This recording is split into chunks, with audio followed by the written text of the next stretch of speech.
Paris.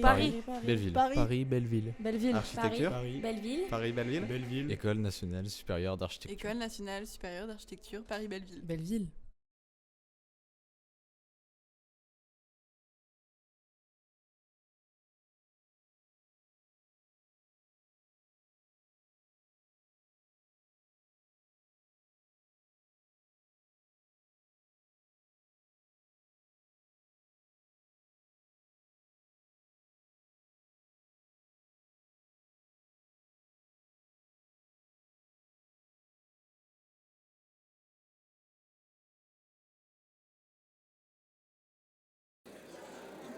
Bonsoir à tous et à toutes. Merci d'être là. Donc, merci de participer à cette première séance de ces dialogues publics inscrits dans cette manifestation qu'on a appelée l'architecture comme projet de société.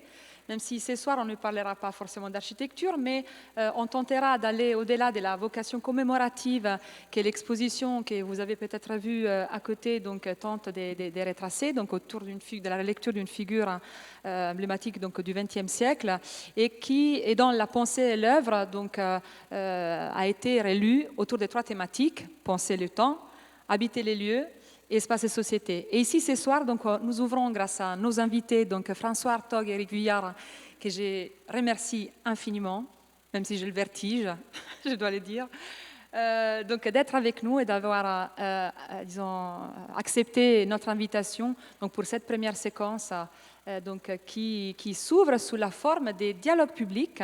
Je remercie Françoise Frobono d'avoir trouvé ces termes qui dialoguent bien aussi avec la manière dont j'ai conçu ces cycles et qui me semble être complémentaire par rapport à ce qu'elle a porté précédemment, notamment en invitant 3 architectes pour interpréter ces thèmes et ces vastes thèmes, et qui ici, à travers la parole des voix provenant des domaines différents, non reliés directement à l'architecture, l'histoire, la littérature, l'urbanisme, la géographie, la philosophie, pour les séances qui suivront, pourront nous aider à comprendre le monde au travers de ces différentes thématiques larges qui interrogent l'architecture, mais dans son rapport plus large à la société.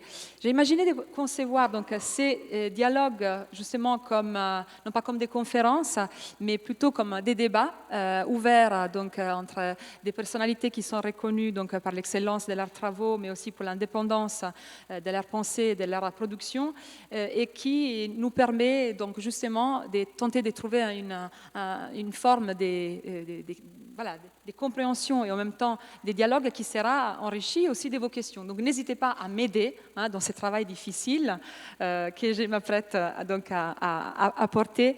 Un mot encore pour pouvoir introduire les thèmes de la soirée. Comme je disais, penser le temps, interroger les paradigmes par lesquels les sociétés se construisent dans le temps et par le temps, les relations que nos sociétés définissent avec, et par le temps encore passant, présent et futur, et les rapports aux imaginaires, aux paradigmes, mais aussi aux paradoxes sur lesquels les sociétés se construisent. Donc ça me semble très important à être débattu, notamment dans une école d'architecture, étant l'architecture un moyen d'expression, disons par excellence, confronté à cette dimension, mais étant aussi cette dimension et cette notion largement dépassée par des champs qui, comme on le verra grâce à François Hartog et Éric Vuillard, intéressé une vaste sphère des domaines de la connaissance. 2 mots pour présenter nos invités, encore une fois, qui nous font l'honneur de venir dans notre école. Alors, François Hartog, vous êtes historien, professeur des universités, ancien directeur d'études à l'École des hautes études en sciences sociales et récompensé par de très nombreuses distinctions et prix. Et vous êtes auteur d'un grand nombre d'ouvrages comme l'Histoire d'Homère d'Augustin, L'usage politique du passé, Régime d'historicité, présentisme et expérience du temps, dont on parlera, j'imagine, beaucoup ce soir, Ancien moderne sauvage, Évidence de l'histoire, mais aussi Les récits du temps et bien d'autres ouvrages comme Confrontation avec l'histoire et À la rencontre des Chronos, dont ici j'ai porté quelques exemplaires.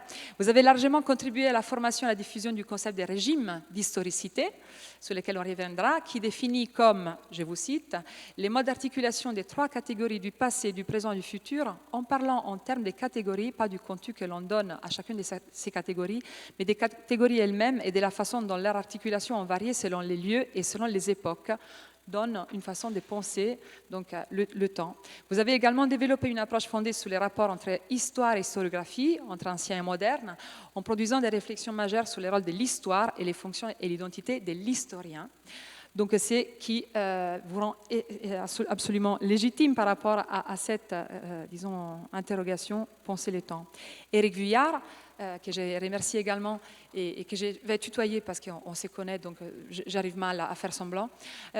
Écrivain, cinéaste et réalisateur récompensé à plusieurs reprises pour ses livres, publiés chez Actes Sud, comme Conquistadors en 2009, où il raconte la conquête du Pérou comme fondation de l'impérialisme européen, ou la bataille d'Occident et Congo en 2013, où dans les premiers, il revisite les tractations politiques et militaires de la Première Guerre mondiale, et dans le deuxième, l'histoire de l'Holocauste oublié et les travers de notre modernité vus sous l'angle de l'époque coloniale, ou encore Tristesse de la Terre en 2015, qui à travers la biographie succincte du prince du divertissement Buffalo Bill, retrace les massacres et les dépossessions des populations amérindiennes d'Amérique du Nord.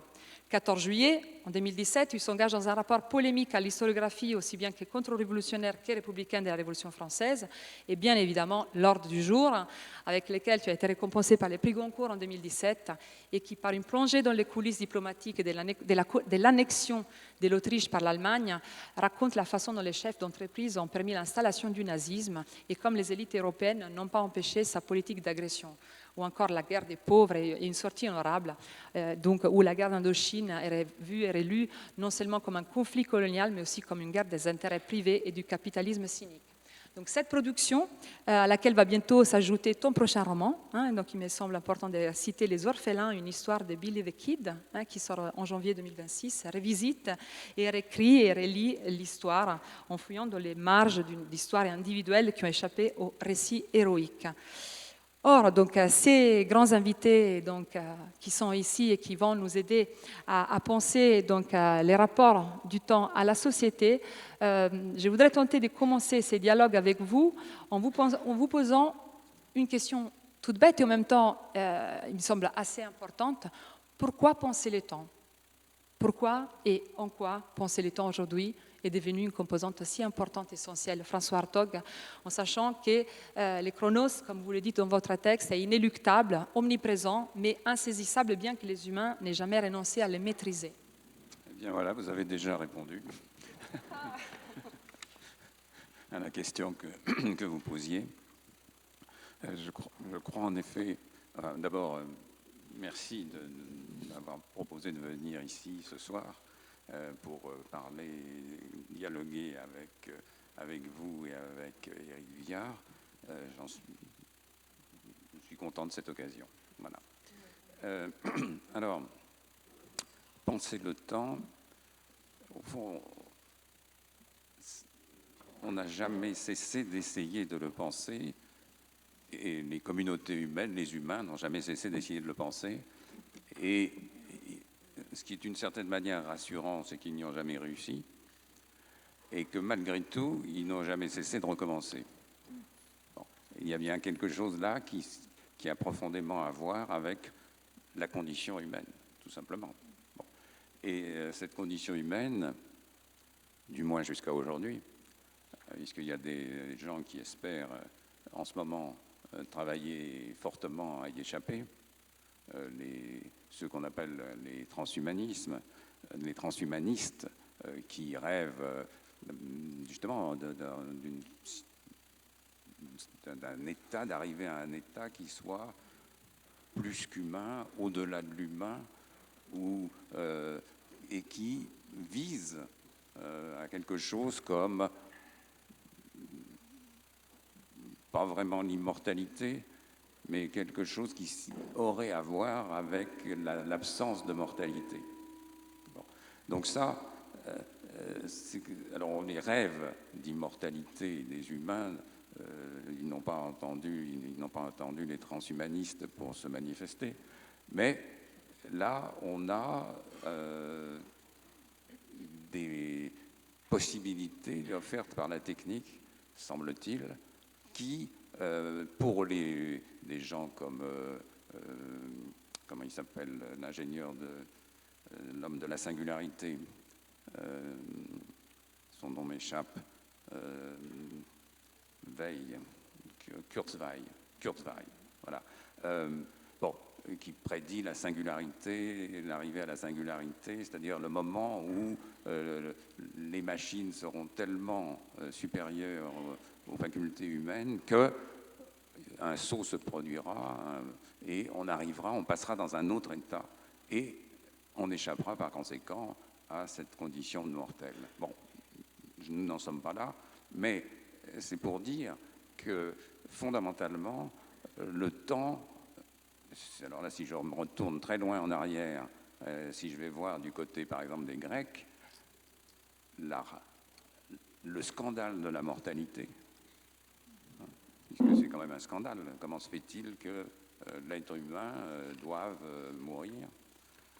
Le scandale de la mortalité leur a fait fabriquer toute une anthropologie qui était une manière de construire un cadre dans lequel le temps pouvait prendre un certain sens. Et on pouvait, dans ce cadre-là, alors ça voulait dire quoi? Penser sa mortalité, c'était poser en face des êtres immortels. Et la démarche est intéressante puisque pour essayer de penser ma condition de mortel, je commence par poser des êtres immortels, en grec athanatoi, qui sont privés de la mort. Donc on les définit négativement. Ils sont privés de la mort et c'est par rapport à eux que moi, je peux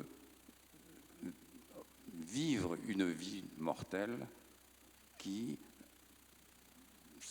tout en sachant qu'elle doit se terminer, qu'elle se terminera, peut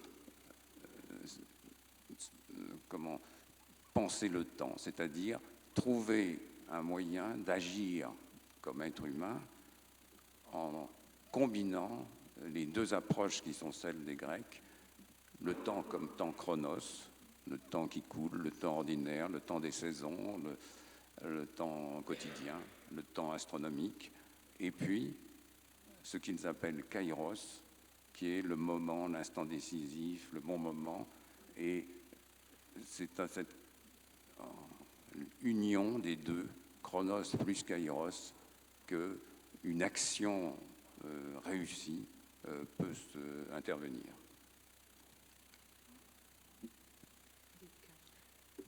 Oui, bonsoir à tous. Alors, merci pour cette invitation, Roberta. Merci à l'École d'architecture de Belleville. Et puis, un salut à quelques camarades, Antoine Perron, Oliver Brax, qui m'a fait visiter gentiment l'école, et Lara Cognard, qui est ici. Et puis, je voudrais saluer Emmanuel Gaulier, qui est une amie qui m'a accompagné toute la journée, qui me fait la gentillesse de rester ce soir. Alors, au fond, la façon dont j'entendais ta question, au départ, donc penser le temps, ce qui m'est venu tout de suite, c'est aujourd'hui, en fait. Pourquoi aujourd'hui? Pourquoi ce serait une question pour nous maintenant? Alors, en relisant votre livre, ce que je me disais, c'est qu'aujourd'hui, il me semble que j'interprète aussi votre concept à ma façon, mais que le régime d'historicité particulier qui est le nôtre est lié alors à des choses que vous évoquez d'ailleurs, une forme d'inquiétude particulière, une impression en quelque sorte de piétiner, la répétition du même, un horizon bouché, etc. Et il me semble que les choses se sont aggravées. Et du même coup, au fond, une chose qui me préoccupe aujourd'hui, c'est le rapport entre, alors moi pour ce qui me concerne d'abord la littérature, mais au fond on peut le faire avec la culture en général, le rapport entre ce qu'on appelle l'idéologie, ou ce qu'on appelait jadis l'idéologie, et la culture. C'est-à-dire qu'au fond, quand on est de ma génération ou de la nôtre, ce qui est frappant pour nous, c'est que lorsque nous étions jeunes, le monde était partagé au moins entre deux idéologies qui s'affrontaient.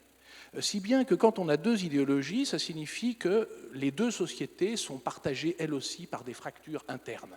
Et notamment les nôtres, donc les sociétés de l'Ouest, la société occidentale, étaient partagées par des divisions politiques très fortes, ce qui faisait que le degré d'adhésion de ce qu'on peut appeler les idéologies, de ce qu'on appelait jadis les idéologies, avec la culture était en un certain sens plus faible. C'est-à-dire qu'on entendait d'autres discours au sein de la société qui étaient beaucoup plus tranchés, argumentés, etc. Et qui traversaient la vie sociale tout entière. En plus, un discours ouvrier très fort, etc. Or, aujourd'hui, il y a tout de même une sorte de mono, en fait. On n'est plus du tout en stéréo, on n'a qu'une seule voix, qu'un seul discours. Il y a des variantes, il y a des idéologies si on veut, mais au fond, il y a tout de même un discours hégémonique qui est présent dans les moyens de communication, à l'université, dans les livres, enfin à peu près partout, et qui est au fond, puisqu'il faut bien le nommer, on peut dire le discours du profit, le discours de la concurrence, le discours qu'on appelait jadis du capitalisme. Et de fait, on peut dire que ça modifie, il me semble, très profondément notre régime d'historicité, c'est-à-dire ça le place dans une perspective très particulière, c'est qu'au fond, en tout cas ça me rend moi attentif à une chose, c'est à ce que je pourrais appeler une sorte de pente, d'inclinaison. C'est-à-dire il y a deux types, au fond, de sociétés, au moins, enfin on pourrait évidemment, il faudrait détailler, mais il y a des sociétés émancipatrices dans lesquelles un espoir est permis, autorisé. Alors certes, pas pour tout le monde, pas tout le temps, mais enfin tout de même, la société est portée par un courant parce que des conquêtes ont été obtenues. Vous voyez, la sécurité sociale, par exemple, pour l'après-guerre, avec la Révolution française, on attend le droit de divorcer, l'abolition de l'esclavage. Vous voyez, des choses ont fait date, qui ont ouvert un espace possible et modifié très durablement et sans doute d'une certaine façon pour toujours la vie humaine. Et donc, c'est une sorte de pente générale qui entraîne et qui fait qu'au fond, c'est ce qu'on sent dans certaines périodes. Quand on regarde, j'ai revu le film de Schlondorf, Les trois vies de Rita Vogt, où on voit donc qui est sur le terrorisme en Allemagne, et on voit tout à coup cette jeunesse, le film commence, ils entrent dans une banque, et alors ils sont, vous voyez, sans masque sur le visage, ils sont très désinvoltes, il y a une vieille dame qui est à l'entrée, il dit « Allez, rentre la vieille !» Bon, c'est un ton impossible aujourd'hui. On ne pourrait plus, il y a quelque chose d'une atmosphère, d'une ambiance qui s'est totalement évaporée. Et au fond, c'est sans doute ce moment de Rita Vogt, si je puis dire, c'est sans doute le dernier moment où un horizon émancipateur était encore possible, seulement comme il se refermait, cette jeunesse à laquelle on avait fait des promesses qui n'allaient pas être tenues, sentait l'horizon se boucher, et le terrorisme d'extrême gauche en a été une illustration assez forte. Donc je crois que c'est ça auquel je suis aujourd'hui le plus sensible, c'est que nous sommes au fond dans une société dont, pour reprendre donc votre expression, le régime d'historicité est une sorte de clôture, en fait. L'espoir est comme évaporé, et de fait, je crois que alors, juste un second point pour me faire comprendre, j'étais il n'y a pas longtemps à Madrid et je regardais les gravures de Goya. Les gravures de Goya illustrent un moment, en fait, une sorte de temps très particulier, puisque le temps se déchire avec la Révolution française. Et donc on voit nettement, quand on parcourt ces peintures et qu'on se promène au Prado, les peintures d'avant la Révolution, où il s'agit de peindre des monarques relativement sagement, il y a de très belles scènes aussi, etc. Et puis tout à coup, ce déchirement surtout visible dans les gravures et la peinture noire après, où on voit combien le temps, l'époque, au fond, la naissance d'abord d'un espoir, modifie durablement la peinture de Goya, et quand ensuite, pour lui, ça se referme avec l'épisode des peintures noires, on voit dans la peinture elle-même, au fond, s'inscrire quelque chose comme une tonalité, voilà, quelque chose de cet ordre, qui est un rapport modifié entre l'idéologie et le reste de la culture, un degré d'adhésion qui n'est plus le même. Si je voulais réagir. Oui. Bon, ce que vous venez de décrire, il me semble que le passage de ce temps qui ouvert, ayant une émancipation à l'horizon,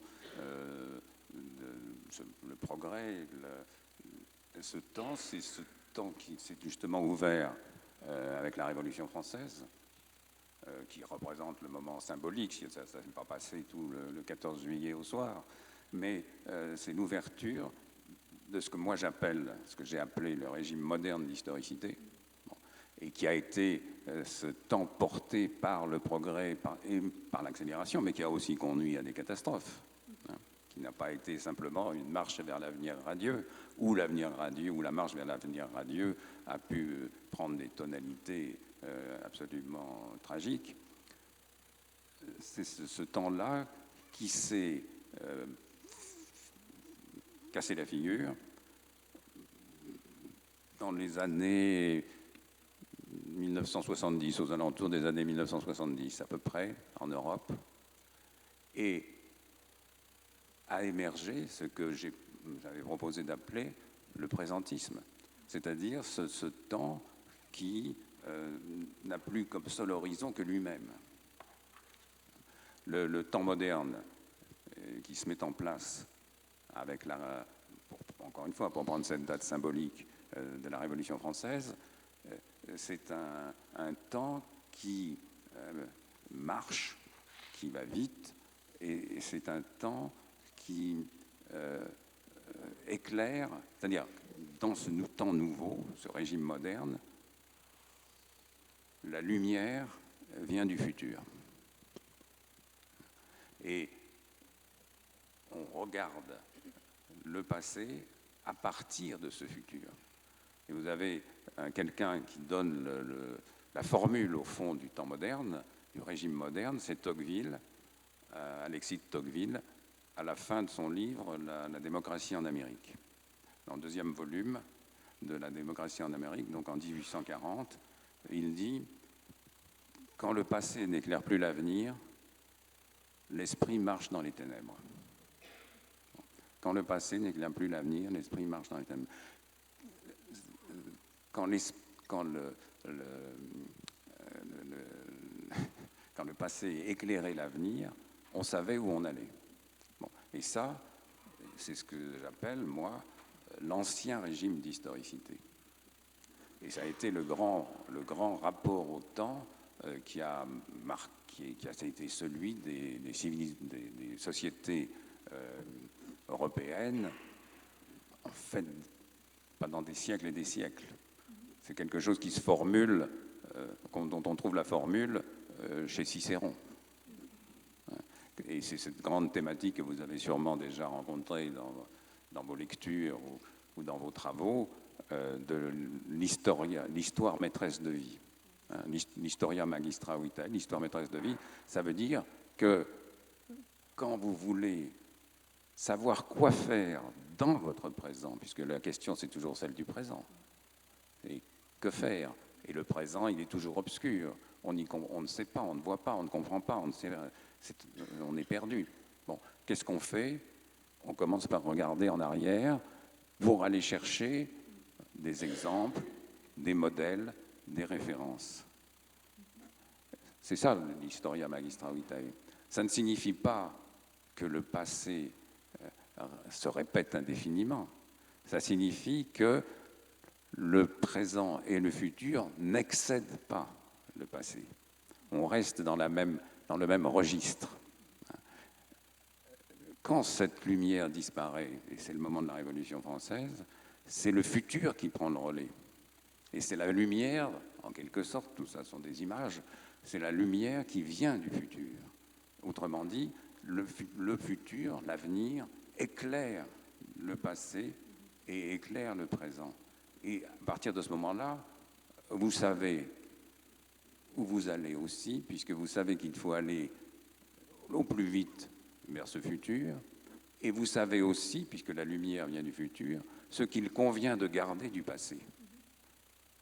Et quand, dans la fin des années 60, au courant des années 1970, cette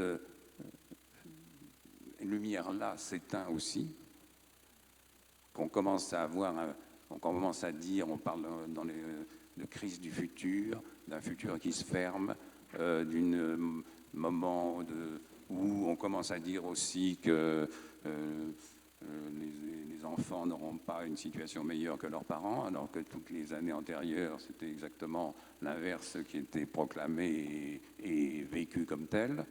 Bon, cette lumière-là s'éteint et il ne reste plus que le présent.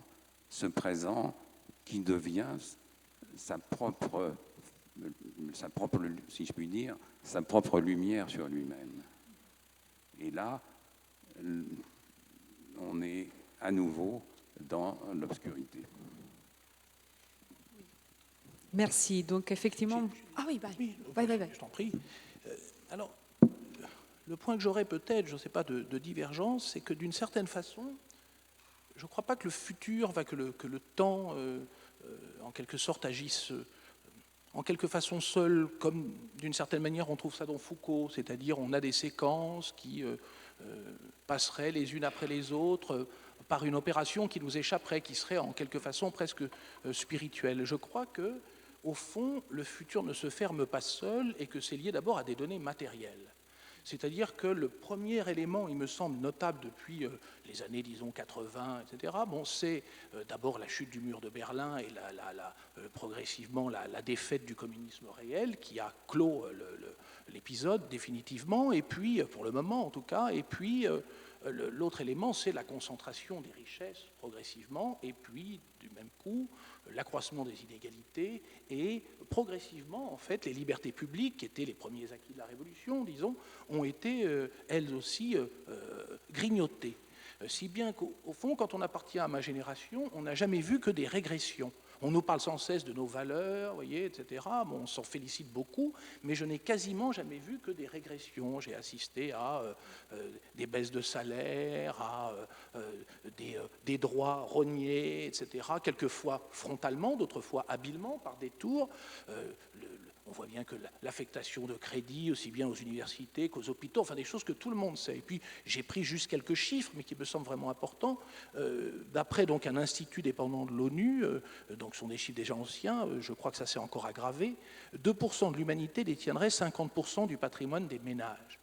Quand on y pense, c'est une situation face à laquelle même l'Ancien Régime apparaît presque modéré en un certain sens. Surtout à l'échelle, surtout que maintenant c'est à l'échelle du monde. C'est-à-dire ce n'est pas des familles qui dominent là et puis d'autres là et qui se marient entre elles gentiment en Europe et qui s'ignorent entre les continents. Là, c'est à l'échelle mondiale que ça se passe. Donc je crois que c'est d'abord ça, avant tout, cette base matérielle qui détermine la modification de notre rapport au temps. C'est-à-dire dans une société où on a de telles inégalités, l'espoir d'un point de vue matériel est tout simplement bouché et interdit. Alors juste le second point, c'est qu'au fond, je pense que tout ça est lié à la fois effectivement à des choses qui sont sur le temps long, qui nous échappent largement, enfin bon, mais aussi à des à des effets de désorientation, de démobilisation, c'est-à-dire qu'une part de l'activité humaine elle-même, de la nôtre, est engagée dans cette affaire. C'est-à-dire nous prenons tous des décisions et face à nous, nous avons des systèmes de plus en plus puissants, dotés d'une idéologie plus ou moins structurée, mais enfin homogène ou à peu près, et qui sans cesse nous rabâchent son discours. Alors, le dernier point, ce qui m'est venu, c'est une illustration littéraire au fond de cette situation, d'un très beau livre d'Edith Wharton, L'âge de l'innocence. C'est un livre où on se retrouve donc au début du XXe dans la haute société new-yorkaise, un jeune homme riche, appartenant à la plus vieille, à ce qu'on appelle la meilleure société, doit épouser une jeune femme exactement de son milieu, et le malheureux rencontre une autre jeune femme, semble-t-il spirituelle, d'un milieu un peu différent. Je crois qu'elle est, si je me souviens bien, étrangère. Enfin bon, elle aussi, elle n'est pas pauvre, je vous rassure.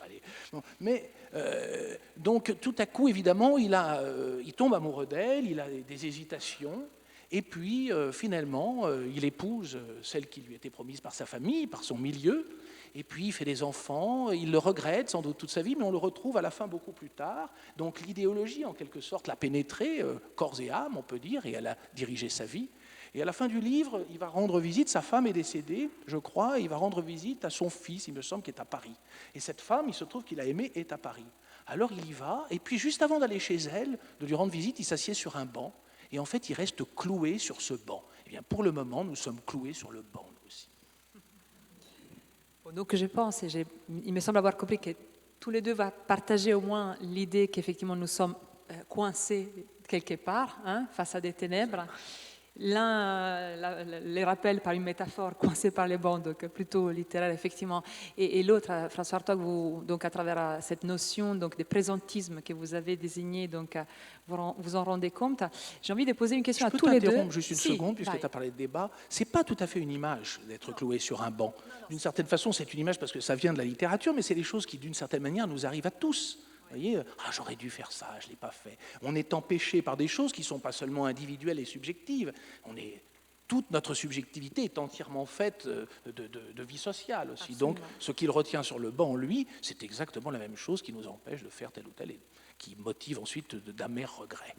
Absolument, et c'est peut-être lié à ça que je voulais poser une deuxième question, même si je ne suis absolument pas le film, mais c'est pas grave. Donc c'est justement, est-ce que cette condition dans laquelle nous sommes est donc le présentisme que tu rends compte par cette chose qui n'est pas une image, voilà, pardon-moi, pardon, n'est pas le signe d'une forme de dépolitisation des discours qui, depuis donc l'avènement effectivement de ce présentisme qui vous datez à un moment donné donc disons à la chute du mur de Berlin, donc dans les débuts donc démarré par ces moments-là, est-ce qui serait donc question donc libre et ouverte, est-ce que ça correspond ou pas avec une forme de dépolitisation globale et collective des discours, disons, qui sont dans vos domaines de compétences différents, donc effectivement sont aussi les signes de cette forme, de cette incapacité de réincarner par vos champs de connaissances, donc justement une façon de s'impliquer dans le temps, par le temps et à travers le temps, dans cette manière d'être aussi, non pas coincé, mais justement engagé dans un temps, chose que vous tentez de faire de manière différente, et j'y reviendrai, autour de la manière d'entendre aussi la lecture de l'histoire. Là, on dérive donc du temps à l'histoire, comme étant une lecture qui est aussi subjective, et donc qui étant subjective, présuppose aussi un regard qui est toujours à partir d'un point de vue. Voilà. Est-ce qu'on est moins politisé, et si oui, pourquoi et comment? Oui, alors, il est bien clair que le temps ne tombe pas du ciel. Bon. Et que quand je me tiens sur ce registre du temps et de ces régimes d'historicité, je laisse de côté tout ce qui vient d'être évoqué sur les forces qui traversent la société et qui la conduisent. Bon. Mais il me semble qu'en ce qui concerne la politique, la politisation ou la dépolitisation, on retrouve cette scansion. Le temps ouvert, marchant vers le futur, vers le progrès, vers l'émancipation, c'est le temps de la politique moderne, au sens du temps moderne. Bon. Et c'est celle des grandes idéologies du 19e et du 20e siècle. Que ce soit le libéralisme, que ce soit le marxisme, que ce soit le socialisme, il y a cette marche vers.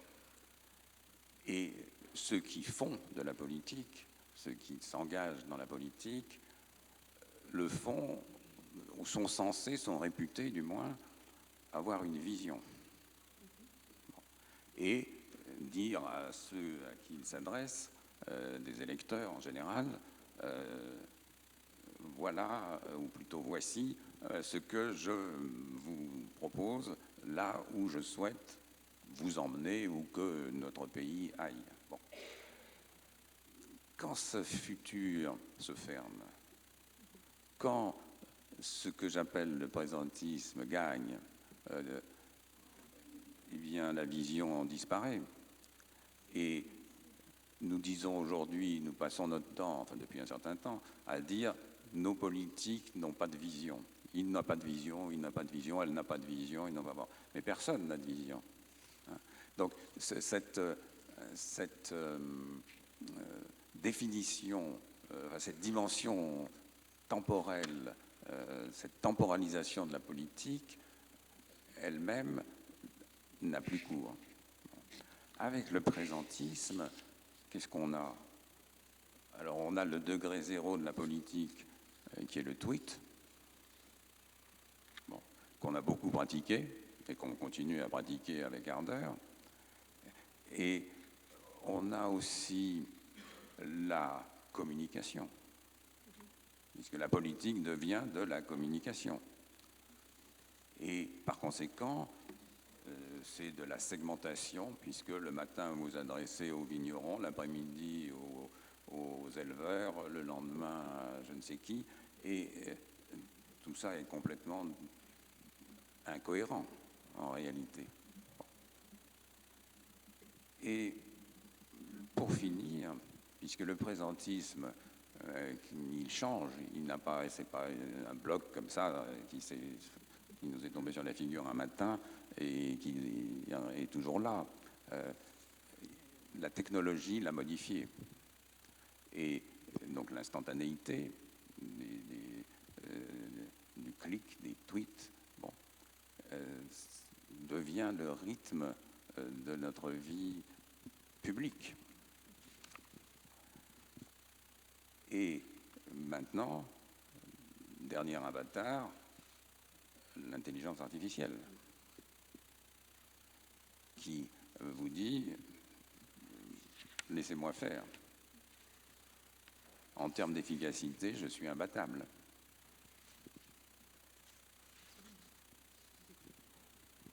Alors, au fond, je crois que ce qu'il y a de particulier à la situation, c'est que jusqu'à présent, enfin, elle est pour moi profondément liée à une chose qui m'était venue en revoyant des émissions de l'époque sur la chute du mur, enfin, l'ouverture d'abord une nuit comme ça d'une porte dans Berlin.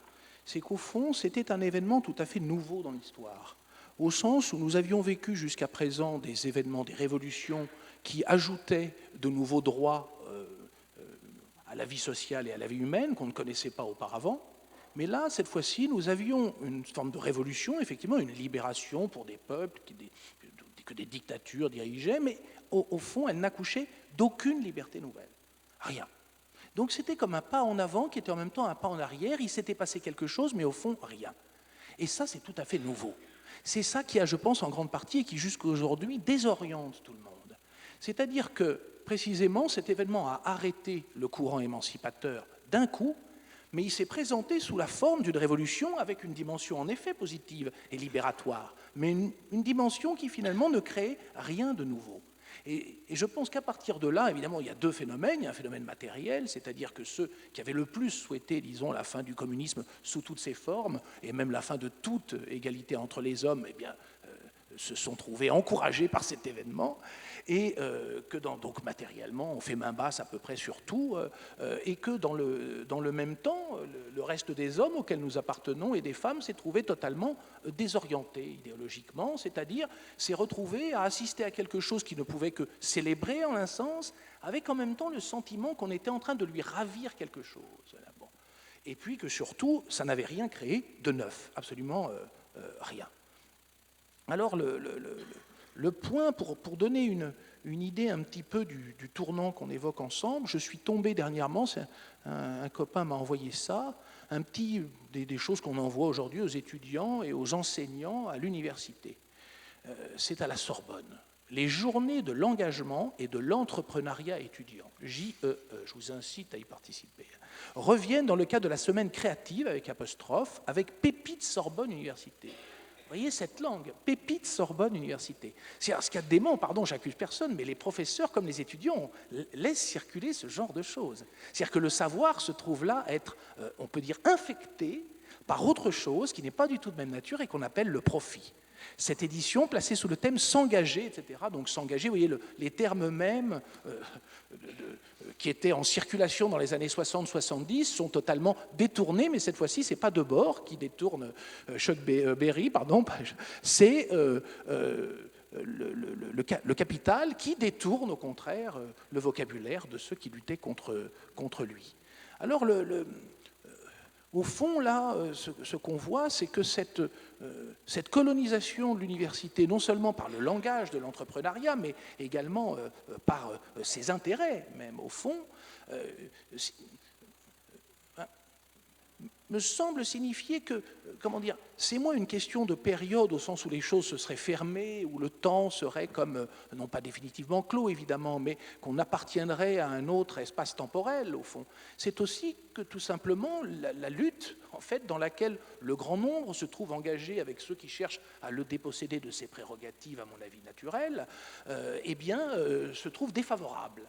Et que quand un petit groupe de gens qu'on appelait jadis l'aristocratie et qui aujourd'hui a pris d'autres formes, s'introduit dans le champ du savoir. Là, c'est le cas à la Sorbonne Université, qui est quand même on peut dire un des fleurons très anciens de la connaissance humaine.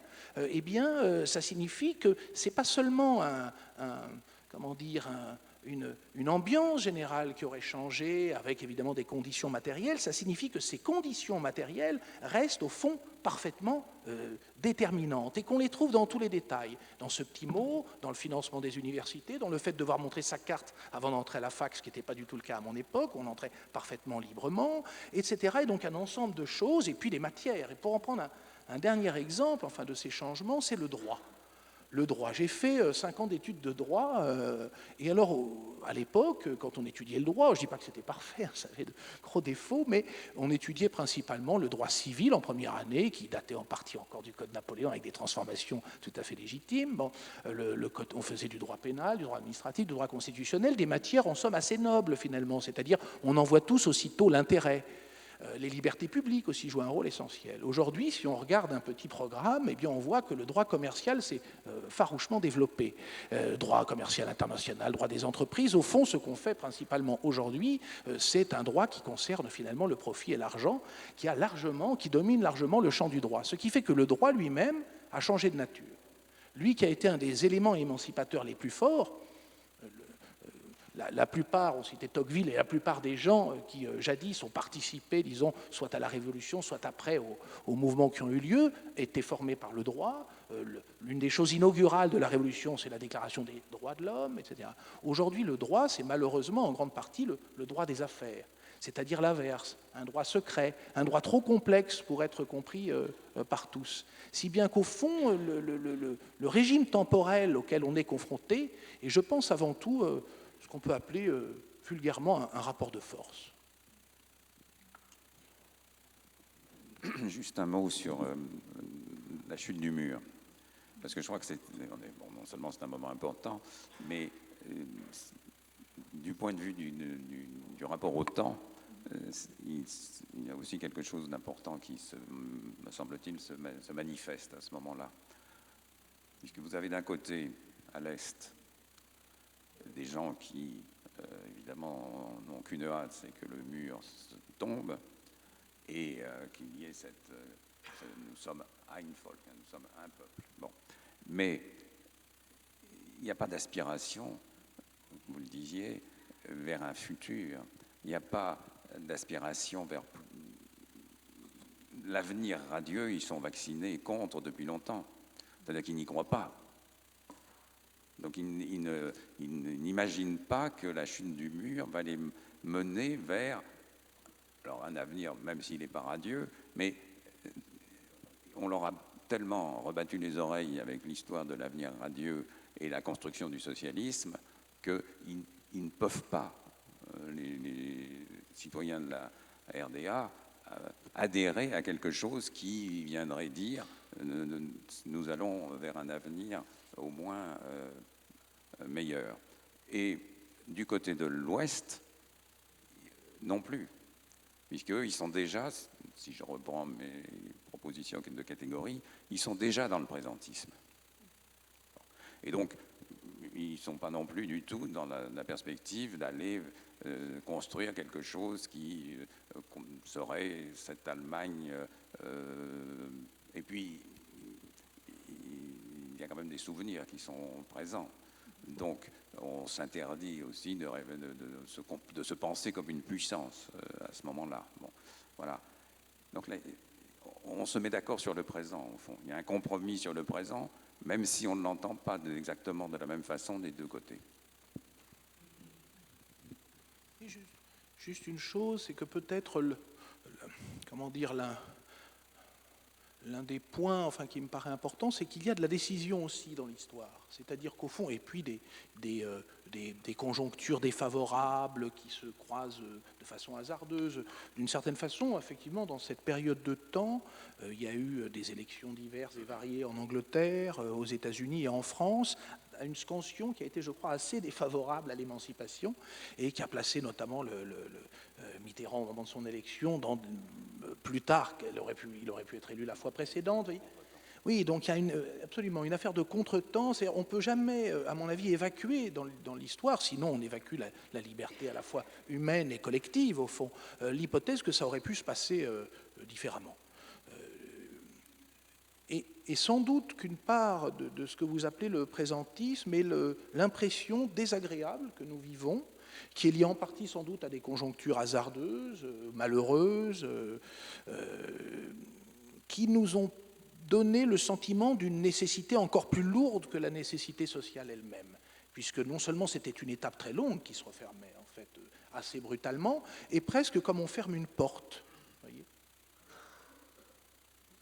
On sort du salon, on ferme la porte ou on l'ouvre au contraire et c'est fini. Et le communisme réel s'effondre. Sans guerre, sans rien. Donc je pense que c'est ces choses-là qui donnent le sentiment beaucoup d'une nécessité impérieuse. Enfin, voilà. Alors un autre point qui me venait, au fond, c'est ce qu'il y a de bizarre avec le temps, évidemment, c'est une question qui m'est venue récemment, c'est en relisant les chroniques de Froissart. Quand j'avais lu Froissart la première fois, j'avais eu le sentiment la plupart des historiens, il me semble, je ne suis pas du tout spécialiste de Froissart, mais que c'est un homme qui, au fond, accompagne les princes, la cour, enfin les cours d'ailleurs, qui les suit en France, en Angleterre, à la frontière de l'Espagne, etc., et qui, au fond, célèbre à travers ses chroniques, et pas seulement sans doute, et qui anime aussi la vie de cour. Et ces chroniques rendent compte donc, de la guerre de 100 ans et de la gloire des princes, de leurs combats valeureux. Il y a ce côté médiéval, au fond. Mais donc, quand on le lit la première fois, on a l'impression, d'autant plus qu'il le dit lui-même, qu'il est favorable aux puissants qui suivent et qui sont effectivement, je ne peux pas appeler ses patrons, ses protecteurs. Et puis, 30 ans plus tard, je suis retombé dessus, je me suis dit, tiens, je vais en relire. Et en relisant, en fait, je faisais des recherches pour un livre, La guerre des pauvres, puisque évidemment, le début de la guerre des pauvres commence à ce moment-là, puisque, en tout cas, Froissart relate des événements qui ont lieu en Angleterre et qui sont des révoltes populaires. Donc, je suis allé chercher dans Froissart, il y a peu de témoignages de ces révoltes. Et en les lisant, j'ai été frappé par trois choses. Froissart, quand il parle de ce peuple auquel il est censé être défavorable, utilise quasiment toujours la même expression, méchantes gens. Donc c'est toujours des méchantes gens, point. Alors entre-temps, j'avais lu Léo-Strauss, d'autres choses, et je me suis dit, tiens, c'est marrant quand même, quand il y a une stéréotypie comme ça signifie peut-être quelque chose, de conscient ou d'inconscient, mais c'est bizarre, puisque par ailleurs, Froissart est un très bon écrivain, il sait varier les expressions et son style.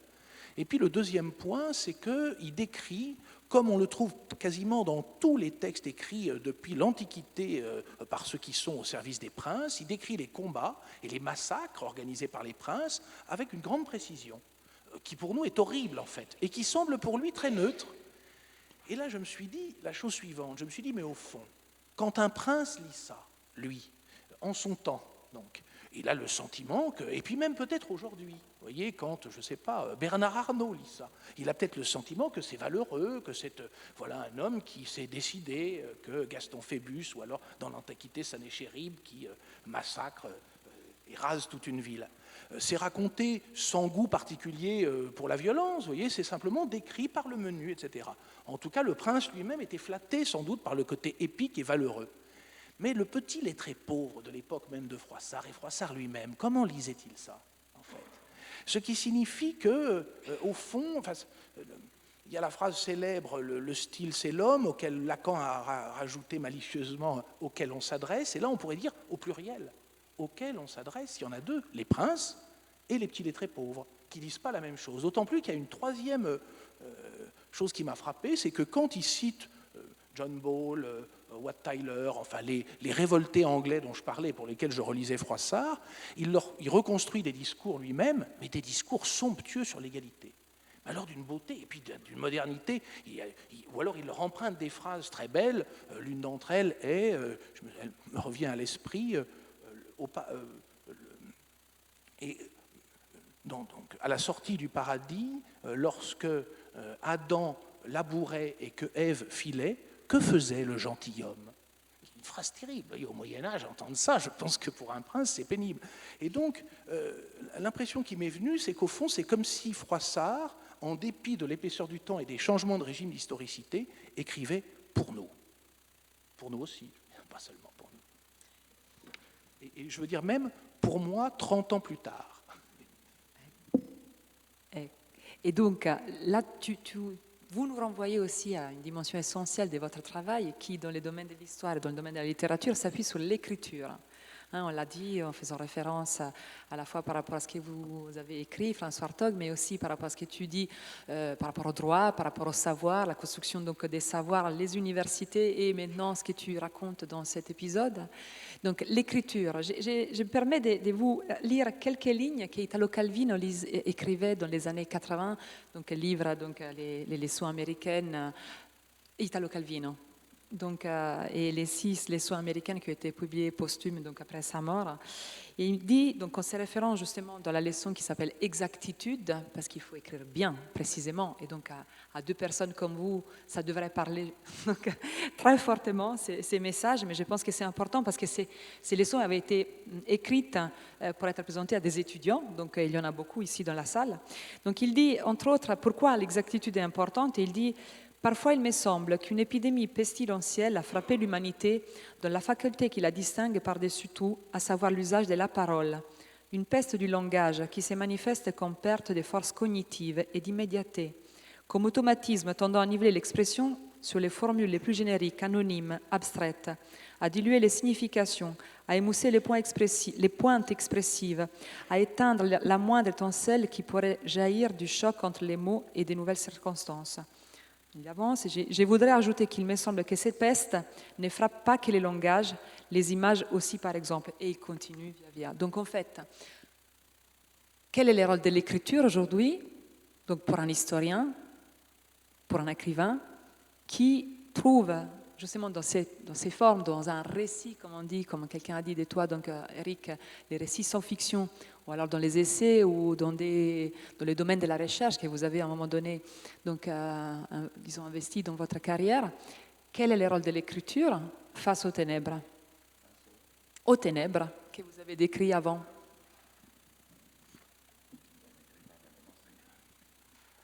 Alors, bon, déjà, une chose évidente, c'est que ce soit pour des essais, qu'on soit universitaire ou écrivain, au fond, les régimes d'écriture peuvent varier.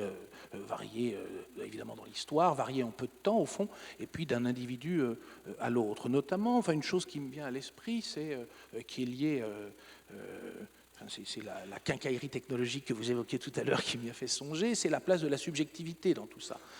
C'est-à-dire qu'on voit bien que, par exemple, ce qu'on appelle en littérature le narrateur, et sur lequel on a beaucoup pointé, qui a été pointé du doigt à juste titre, analysé, critiqué, etc., au fond, il existe aussi dans l'essai une forme de narrateur qui parle, enfin, et je crois que la présence de la première personne, l'implication subjective dépend à la fois de la position sociale, politique, de la conjoncture, enfin voilà, de beaucoup de choses.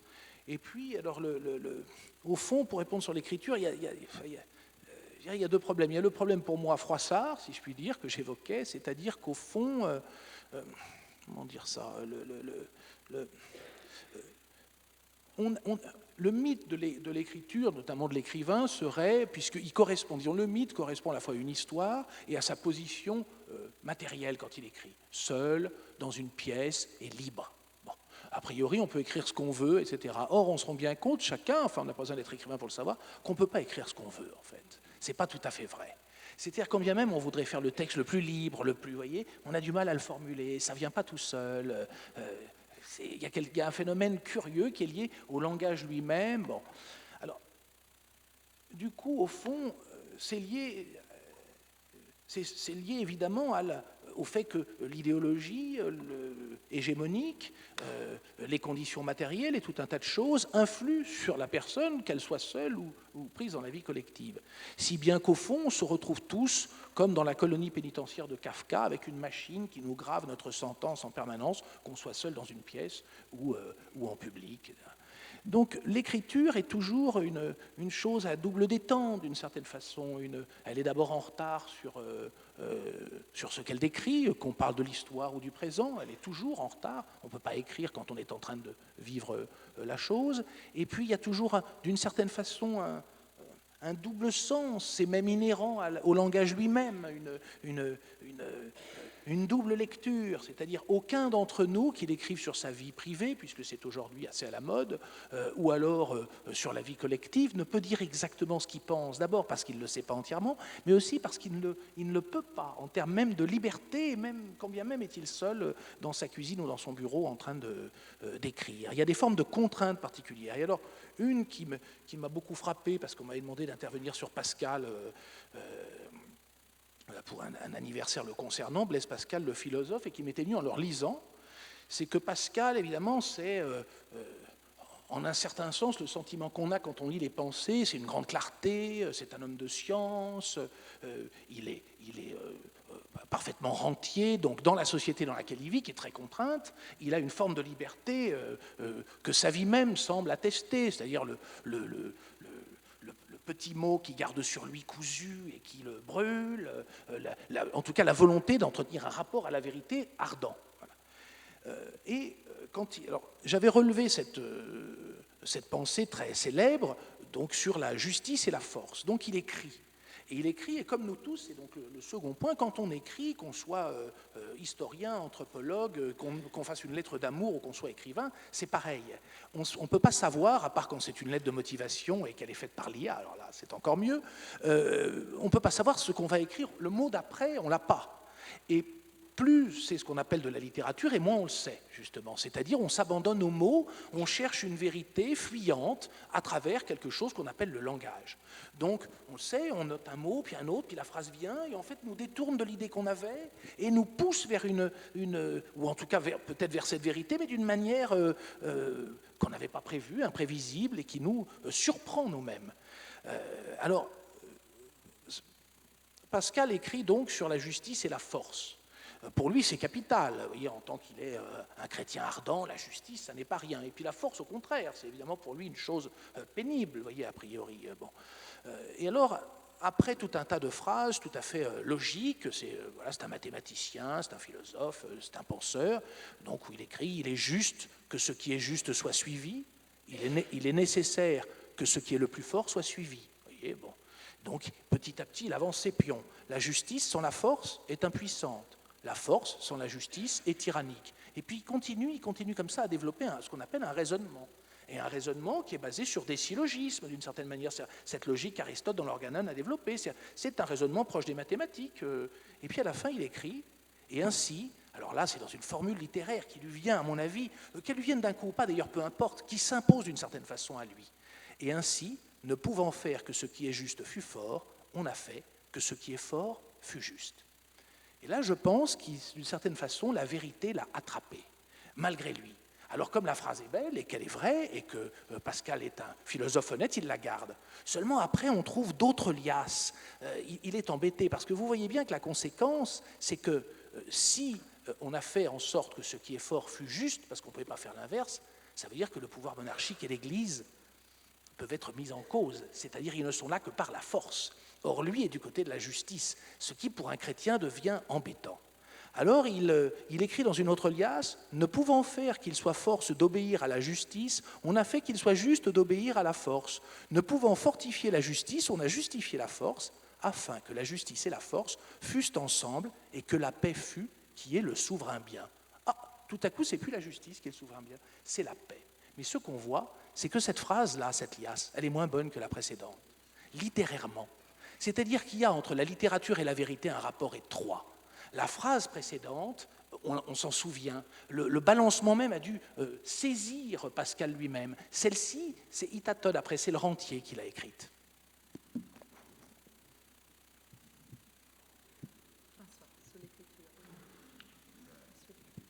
Charpentier qui avait quand même abandonné ses biens.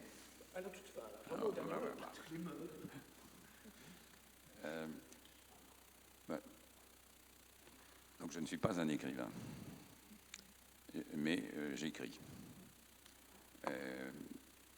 Et par conséquent, et je fais même pratiquement que ça. Je suis, alors, il y a une formule de Valéry que j'aime bien, il parle d'un écriveur. Écriveur, pour dire justement, pour le distinguer de l'écrivain. Mais évidemment, pour Valéry, l'écriveur est supérieur à l'écrivain. Ce que je ne prétends nullement. Mais ce qu'il voulait dire, c'est que c'est Valéry qui note ses pensées à 5 heures du matin dans ses carnets. Et voilà, c'est ça l'écriveur. Bon. Mais j'aime bien cette idée d'écriveur. Et voilà. Après, il me semble qu'il y a dans le rapport à l'écriture quelque chose qui diffère profondément de la position de l'écrivain et la position de l'historien, disons. C'est que l'écrivain, il travaille sans filet. Bon, il peut se renseigner, lire, etc., etc. Mais au fond, ce qu'il cherche, me semble-t-il, c'est à dire ce qui n'a pas été dit. Et, du moins, essayer de dire ce qui n'a pas été dit. Donc, il faut qu'il se lance. Mais il n'a pas à apporter de preuves. L'historien, l'anthropologue, tout ce que vous voudrez, le sociologue, lui ou elle ne peut pas, du point de vue de la déontologie de sa profession, ne peut pas faire ça. C'est-à-dire autrement dit, il vient toujours après. La chouette se lève le soir, la chouette de Minerve. Bon, c'est comme ça pour l'historien. Ça vient après et il doit donner des preuves de ce qu'il avance. Et en principe, il doit permettre à quelqu'un d'autre de refaire le même cheminement. Bon. Alors après, cela dit, il y a plusieurs façons de cheminer, et il y a plusieurs façons, alors c'est là qu'on retrouve l'écriveur, si on veut, c'est ceux auxquels il parle, ceux auxquels il s'adresse, ceux auxquels il essaye de proposer son explication, son interprétation. Là, il revient la subjectivité, revient le maniement de la langue, mais on est dans cette position seconde.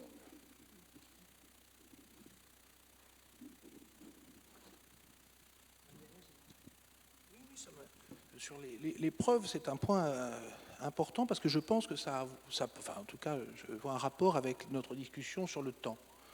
C'est-à-dire l'exigence de preuves dépend du contexte aussi, je crois, pas seulement des disciplines, c'est vrai. C'est-à-dire qu'au fond, pour en donner des exemples très simples, si je suis pressé d'aller d'un endroit à un autre, je cours et je dis « excusez-moi, c'est par là, la rue de Rivoli ?» Oui, hop, et puis je dois y aller, donc je fais confiance en la personne. Si j'ai un peu plus de temps, je regarde un plan. Si j'en ai davantage, j'étudie même le plan de Turgot, et si j'en ai encore plus, je lis les très beaux livres, je sais pas, qu'on a écrits sur Paris et qui sont fort nombreux, celui de Hazan, par exemple. Bon. Mais, donc vous voyez, l'exigence n'est pas la même, au fond. Et je suis d'accord sur le départ que vous faites entre les deux activités, mais voilà, ça me faisait réfléchir. Je repensais à cette phrase qui, je crois, est de Mauriac dans le bloc-notes, où parlant de la colonisation, il dit « des preuves, il n'y a jamais de preuves ». Alors c'est une phrase troublante. Alors, évidemment, lui est chrétien, donc on voit à quoi il fait référence, à saint Thomas, voilà. Donc on doit croire sans preuve. Bon. Mais au fond, ça ne veut pas seulement dire ça dans le contexte de la colonisation. Enfin, en tout cas, tel que je l'interprète. Au fond, par exemple, quand on arrive alors on le voit évidemment beaucoup plus dans un pays étranger que chez soi. Bon, quand, je me souviens, en arrivant aux États-Unis, alors on a des discussions ici, par exemple, sur les statuts, comme partout dans le monde, doit-on foutre en l'air les statuts de Colbert, etc. Alors, tout un tas d'esprits chagrins disent quand même, ce serait dommage, Colbert c'est notre histoire, c'est très ancien, après tout, etc., etc. Très bien. Alors apparemment, on ne pense pas tout à fait la même chose au Sénégal, bon, mais comme ici c'est la France qui décide, on n'abat pas les statuts. Mais en allant à Oxford, Mississippi, aux États-Unis, il m'est arrivé une expérience qui serait intéressante de faire pour tous ceux qui déplorent l'éventuelle destruction des statuts, qui d'ailleurs pour le moment n'a pas vraiment eu lieu. C'est que quand on arrive à Oxford, Mississippi, au centre de la ville, devant l'église, il y a une statue du soldat confédéré. Et ça, pour un Français, ça fait un drôle d'effet. C'est un soldat qui, tout de même, soutient l'esclavage, qui a lutté pour l'esclavage. Qu'est-ce que ça fait au centre de la ville? Alors, à ce moment-là, on se dit, des preuves, mais elle est sous les yeux, tous les jours. On nous dit, cette histoire est terminée. Est-elle vraiment terminée? Alors d'autant plus que je vais à l'université juste après pour y parler. Et puis bon, on fait visiter gentiment l'université, très sympathique et très riche et bien dotée, comme beaucoup d'universités américaines, un peu moins que certaines, mais un peu mieux que d'autres. Et puis, on me dit, mais vous savez, la statue, oui, parce que je parle de cette statue que j'ai vue, on me dit, mais c'est pas grave, regardez ici, on a mis une statue du premier noir étant rentré à l'université en bronze. Effectivement, c'est vrai, elle est à l'entrée. Puis après, j'en parle avec un étudiant qui me dit, oui, mais la semaine dernière, elle avait une corde autour du cou le matin. Ah bon? Et celle du statut du soldat confédéré? Jamais. Donc on voit bien que des preuves, au fond, tous les gens d'Oxford, Mississippi savent très bien à quoi s'en tenir sur le problème racial aujourd'hui aux États-Unis. Seulement quand j'interrogeais les enseignants, donc des gens plutôt proches de moi, ils me répondaient non, tout ça c'est apaisé, c'est fini, c'est terminé, ça s'était évaporé. Donc, le régime des preuves que l'on exige est toujours très bizarre. Pour en prendre un autre exemple américain, j'ai rien contre les États-Unis, mais on a pris même nous l'habitude ici d'accepter que dans les guides de voyage, ce qui m'a fait penser à ça tout d'abord, c'est qu'en écrivant, quand j'écrivais mon livre sur l'Indochine, Une sortie honorable, on m'avait offert un petit guide de voyage. Et au début, ce petit guide de voyage, il y a un lexique comme dans nos guides. Et ce lexique, évidemment, aussitôt m'a saisi. Ce lexique, c'était va à la plantation, avance, arrête-toi, va à la banque. Donc on avait d'abord toute une géographie de la colonie, la banque, le restaurant chic, le commissariat aussi y était, et puis des ordres. Tout était à l'impératif. C'était une grammaire de la servitude, au fond. Et je me suis dit, tiens, et si j'allais voir dans nos guides d'aujourd'hui? Alors, des guides d'aujourd'hui, c'est évidemment moins brutal, mais on trouve par exemple petits désagréments. Ce qu'on appelle petits désagréments, c'est les mendiants à Bombay. Alors, on nous recommande de nous éloigner gentiment, sans les brutaliser, les pauvres, etc. J'imagine que si on lisait ça dans un autre contexte, qu'en tout cas, si c'était une personne de Bombay qui le lisait, il réagirait sans doute autrement. Mais surtout, pour en revenir aux États-Unis, on nous conseille dans toutes les villes de ne jamais franchir une certaine rue. À la Nouvelle-Orléans, je me rappelle, c'est Rampart Street. À l'époque, c'était, je crois, la 125e rue à New York. Et bien, cette rue, c'est le quartier noir. Et tous les guides de voyage trouvent parfaitement naturel de nous déconseiller d'aller dans ces quartiers, évidemment pauvres et donc censément dangereux, mais vous voyez bien que les preuves, disons, de ce qui est aujourd'hui un débat et qui fait débat de ce qu'on appellerait un racisme structurel, sont partout et, semble-t-il, nulle part. Ce que tu viens de dire, Eric, concernant que la recherche des preuves dépend du contexte, me fait penser à un auteur qui est un physicien, que vous avez cité dans un de vos textes, je ne me souviens plus lesquels, mais Carlo Rovelli, donc un physicien italien mais qui travaille en France depuis longtemps, et qui dans ses textes parle et dit « Et si le temps n'existait pas ?» Donc pour revenir à la question du temps, et donc évidemment la question est une provocation, mais aussi une manière de remettre en cause la manière de penser le temps de manière linéaire, non seulement, mais aussi comme une entité qui s'écoule de manière universelle partout, donc à propos de ce qui dépend du contexte. Donc ce qu'il faut comprendre, il dit pour commencer, c'est que lorsque deux événements, donc tout ça, ça dépend effectivement de la théorie de la relativité restreinte d'abord et ensuite de la théorie générale qui a été ensuite et récemment donc modifiée par la quantique, donc la théorie quantique, exactement dans la physique quantique. Et donc étant le temps avant tout, peut-être, j'avais prévu de commencer par ça, mais je vous ai suivi, et donc c'est très bien que ça intervienne maintenant, parce que ça me permettra de revenir un peu à l'architecture d'une certaine manière, étant la physique une dimension, non, le temps une dimension physique, et étant aussi à ces moments-là par Einstein, donc au début du siècle, et aujourd'hui aussi par des physiciens comme Carlo Rovelli, disons, affirmé dans sa dimension indissociable de l'espace. Hein. Donc, mais avant d'arriver à la notion indissociable d'espace-temps, je voudrais vous interroger surtout sur la raison donc, selon laquelle, effectivement, selon les physiciens, donc le temps n'existe pas parce qu'en fait, la raison est que le temps ne s'écoule pas partout de la même manière. Il donne l'exemple, hein, l'univers est pensé qu'un événement ici et ailleurs se déroule de la même manière est une erreur parce qu'en fait, c'est toujours une comparaison. En fait, en des termes temporels, hein, nous sommes habitués à penser entre variables et donc le temps n'est pas quelque chose qui peut se mesurer. Donc en fait, il dit, ce qu'il faut comprendre pour commencer, c'est que lorsque deux événements se déroulent en deux endroits suffisamment éloignés, il n'y a pas de sens en général à dire lesquels des deux arrivent les premiers. Et il n'y a pas de sens non plus à demander ce qui arrive en ce moment précis dans la galaxie d'Andromède, par exemple. La raison en est que le temps ne s'écoule pas partout de la même manière. Nous avons notre temps et la galaxie d'Andromède a le sien, et de manière générale, ces deux temps ne peuvent pas être mis en relation. Donc il continue en disant comment le temps, justement, est une mise en relation des choses et d'entités, et à chaque fois des dimensions différentes, qui dépendent d'un contexte. Et là, je viens à la dimension subjective à laquelle vous avez fait d'une certaine manière référence et qui, disons, est évidente dans la façon dont vous écrivez différemment, évidemment, l'écrivain, comme on a dit avant, et qui, dans les failles de l'histoire, parce que le temps n'est pas l'histoire, mais l'histoire est une partie importante de votre travail, évidemment, argumente cette manière de voir et de relire et de revisiter le temps qui, par contre, n'existe pas. Alors, qu'est-ce que c'est et en quoi, justement, donc, cette subjectivité aide aujourd'hui à rendre compte de quelque chose que l'histoire, la storia magistra, hein, comme vous avez dit, n'a pas forcément montré. Ça vous parle hein, de manière différente. Enfin, Rovelli, bon, j'ai évidemment aucune compétence en physique quantique, mais alors c'est pas ce livre-là que je cite, je ne sais plus lequel. Ce qui m'avait frappé, c'est que bon, lui, il estime que, en effet, on peut montrer que le temps n'existe pas. Dans cette physique quantique, et encore, tous les physiciens de la physique quantique ne sont pas d'accord sur cette position. Bon. Et je me garderai bien de trancher. Mais ce qui m'avait frappé dans son livre, c'est qu'il commençait par ses considérations sur la physique quantique, etc., mais il finissait par Saint-Augustin. Oui. C'est-à-dire, il revenait finalement au temps psychologique, au temps subjectif, en disant que, parce que le physicien, une fois qu'il rentre chez lui, il est dans le temps quotidien. Donc, je pense que c'est évidemment intéressant, important qu'il y ait ce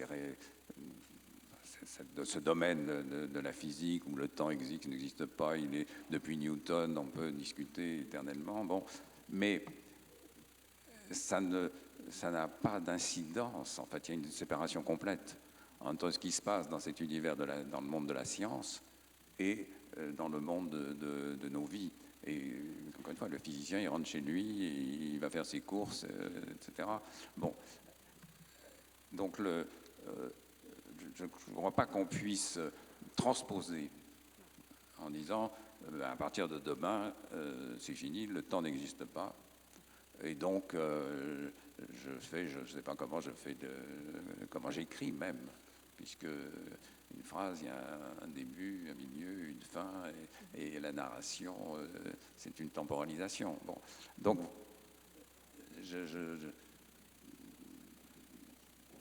voilà, je pense qu'il faut essayer de comprendre quelque chose de ce que nous disent les physiciens quand ils essayent de parler, mais d'ailleurs, quand ils essayent de parler de la langue commune. Mais quand ils essayent de parler de la langue commune, certains de leurs collègues diront qu'ils trahissent leur science. Parce que justement, il faut trouver des mots qui puissent être compris par les ignorants comme nous. Oui. mais ma provocation était volontairement pour vous amener donc comment dire, à questionner d'une certaine manière la façon dont on écrit l'histoire et dont on utilise l'histoire avec les grands H pour, comme le fait peut-être parfois Eric, ou souvent d'ailleurs, donc effectivement en cherchant à aller dans les marges, dans les brèches, par Hannah Arendt, donc pour trouver une autre manière d'écrire et qui, elle, raconte à partir d'un jeu, parce que tous les deux, vous écrivez à la première personne et vous les revendiquez même, toi en particulier, et donc comme une forme de narration qui justement par sa subjectivité éclaire quelque chose que l'histoire magistrale ne rend pas compte. Et c'est là où je trouve qu'il y a quelque chose qui nous aide, encore une fois pour revenir à cette difficulté de faire face aux ténèbres dans laquelle nous sommes, et qui peut être peut-être une forme d'espoir dans laquelle on peut arriver à prendre conscience, aussi grâce à l'écriture, mais pas que, mais dans une forme de subjectivité qui voit les mondes, qui ne se limite pas à une vision individuelle, mais qui rend compte de quelque chose d'autre.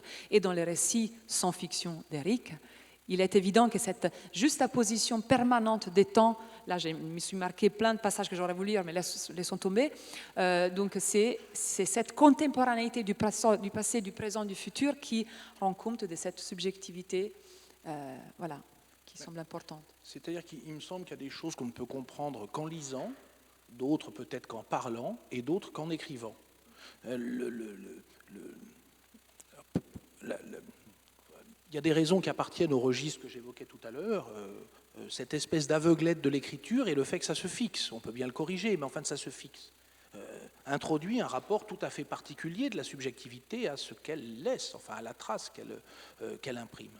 Et au fond, enfin, pour relater juste comme ça une expérience à la fois de registre de langage et d'impression que j'ai eue, au tout début, le premier chapitre d'une sortie honorable raconte une visite dans une plantation qui est tirée d'un rapport de l'inspection du travail de l'époque, donc de l'entre-deux-guerres, et qui est, donc quand on la lit, elle est assez détaillée, j'invente pas dans le texte les détails qui y sont. L'inspecteur de la mare raconte comment, arrivé en voiture, il tombe d'abord sur des gens qui sont sur le bord de la route, attachés avec un fil de fer et emmenés par un autre. Il nous raconte qu'il s'arrête, qu'il interroge l'autre, le gardien, et leur demande ce qui s'est passé. On lui explique que ce sont des déserteurs. Ce qu'est un déserteur à l'époque, c'est un travailleur engagé normalement, mais qui n'est pas allé jusqu'au bout de son contrat de travail. Vous voyez, c'est une donnée du droit du travail un peu particulière et qui donc doit être amenée de force au travail. Voilà, je vous engage, si un jour ce genre de réforme désire être prise en France, à lutter formellement contre. Et donc, il les voit, donc il décrit ça très bien, et puis il s'en va, puisqu'a priori, c'est le droit de l'époque. Bon. Et puis il y a une scène qui m'avait beaucoup frappé, donc à la lecture, comme ça, il fait comprendre des choses, c'est un moment où l'inspecteur du travail passe devant une pièce qui est close. Et donc il demande s'il y a quelqu'un derrière, quelque chose, etc. Et puis on lui dit non, rien, c'est un débarras. Et à ce moment-là, il entend un cri, donc il demande à ce qu'on ouvre la porte, et la personne dit qu'elle n'a pas les clés. Et donc alors... Il insiste, il dit qu'on va défoncer la porte, et finalement la personne trouve les clés, ouvre la porte, il pénètre à l'intérieur, et il y a un homme, donc un coulis, pendu par le bras, quasiment nu, fouetté, qui est en état de mourir.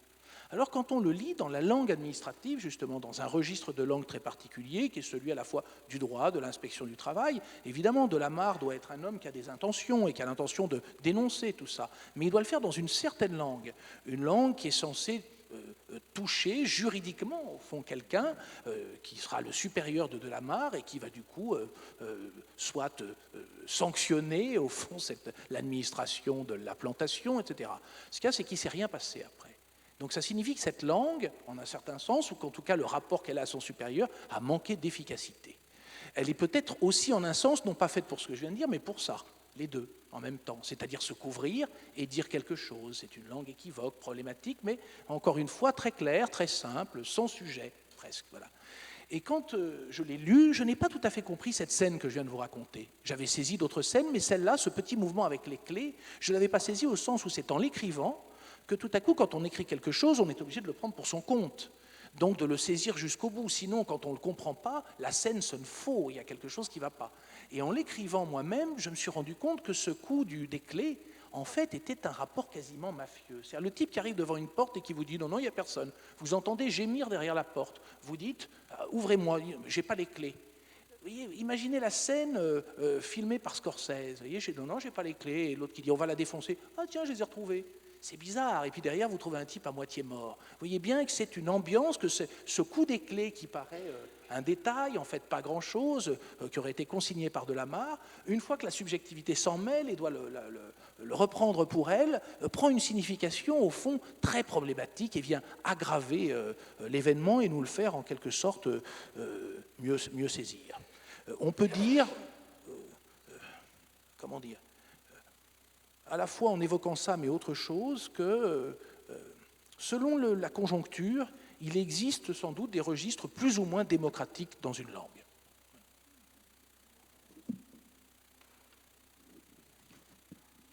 Oui.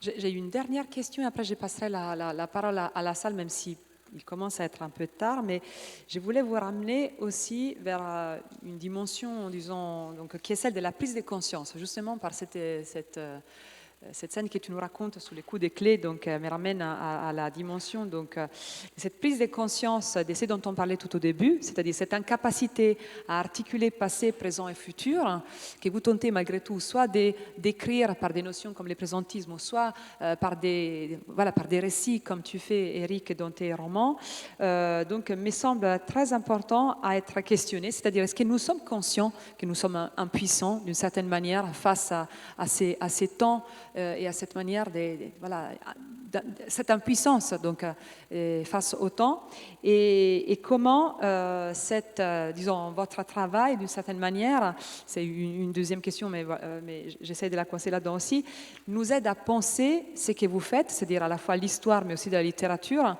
non pas comme des champs autonomes. Je le disais un peu avant lorsque je faisais une petite visite de l'exposition dans laquelle j'ai tenté, donc, par cette relecture du travail de Karl, de démontrer comment l'architecture fait société et la société fait aussi l'architecture dans sa manière de s'approprier et se réapproprier de ce qu'elle a tenté d'incarner.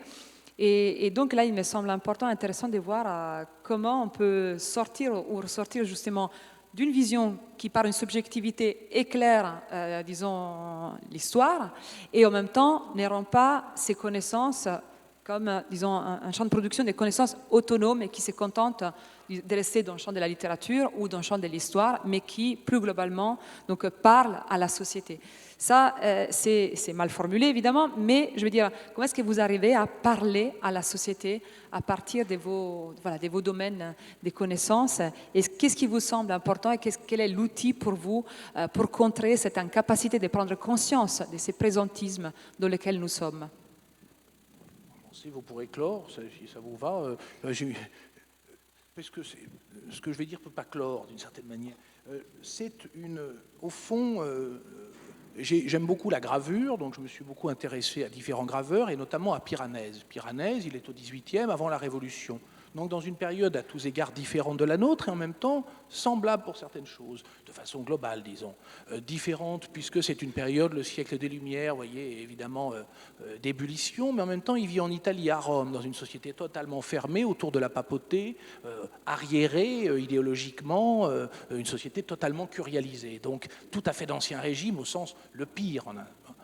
Et dans ces gravures, ce qu'il y a de frappant, c'est que ça n'a rien à voir. Prenons, pas ces prisons, encore que c'est pareil, mais prenons ces vedute, les vues de Rome.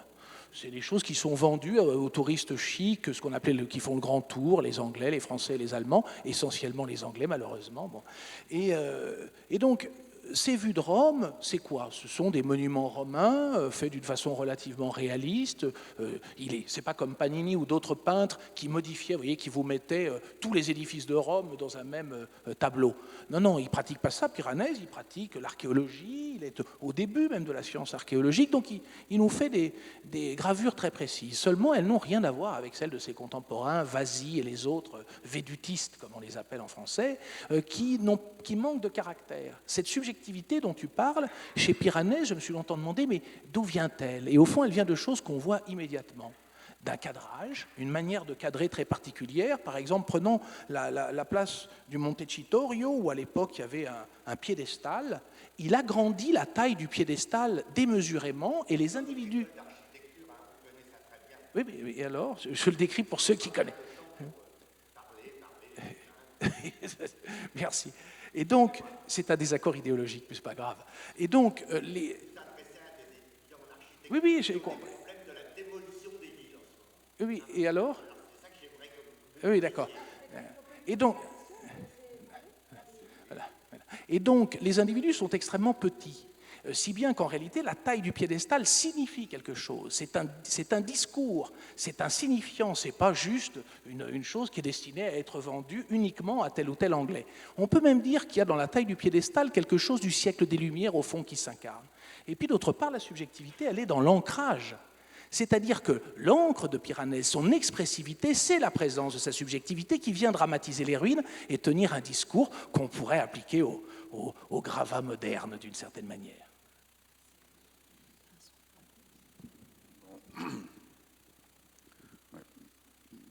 Pour essayer de répondre d'une phrase à votre question, pour moi,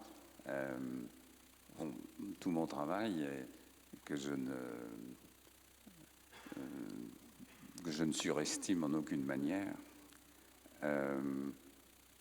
il est fondé sur des lectures, des livres, donc, des lieux et des personnes. Bon. Et c'est la combinaison, alors avec les rencontres de personnes. Bon, j'ai eu la chance de rencontrer un certain nombre de personnes qui ont joué un rôle important dans ma prise de conscience, si l'on veut, de ce que je souhaitais faire, de ma façon d'entendre le métier d'historien. Les livres, c'est les livres qui, au cours de mon parcours, ont joué un rôle.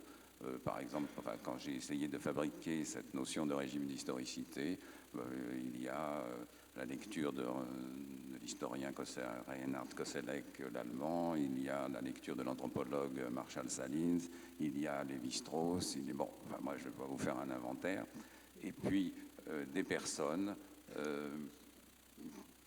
des lieux, je veux dire, des lieux. Alors là, il y en a plusieurs, mais il y en a un qui a joué un rôle, je vais n'en mentionner qu'un seul, parce que c'est un moment où j'ai pris conscience que le régime d'historicité, tel que j'essayais de l'élaborer, pouvait servir à rendre compte du présent, justement. Et c'est un séjour que j'ai fait à Berlin. Un séjour que j'ai fait à Berlin, la ville de Berlin, comme étant justement une ville mal placée dans le temps, une ville avec des discordances de temporalité absolument flagrantes. C'était au début des années 90, c'était le moment où Berlin devenait un grand chantier, où la séparation entre l'Est et l'Ouest, c'était encore visible. C'était le moment où, justement, ces deux morceaux de ville se trouvaient en instance d'être réunis. Bon, donc, le régime d'historicité, je le voyais dans l'architecture de Berlin. Je les voyais, puisqu'il y en a plusieurs, il y a toutes ces discordances des temps. Bon, voilà. Bon, c'est une façon de répondre à votre question. Merci. Donc, là, vu l'heure qui passe et vu aussi les interventions qui proviennent de la salle, je vous passe la parole si vous avez des questions constructives et nous permettant de définir un rapport, un dialogue au temps qui est le sujet de la soirée. Merci Béatrice et Jean-Patrick. Béatrice, alors, si, je passe. Aspetta, non. Non, je passe le micro.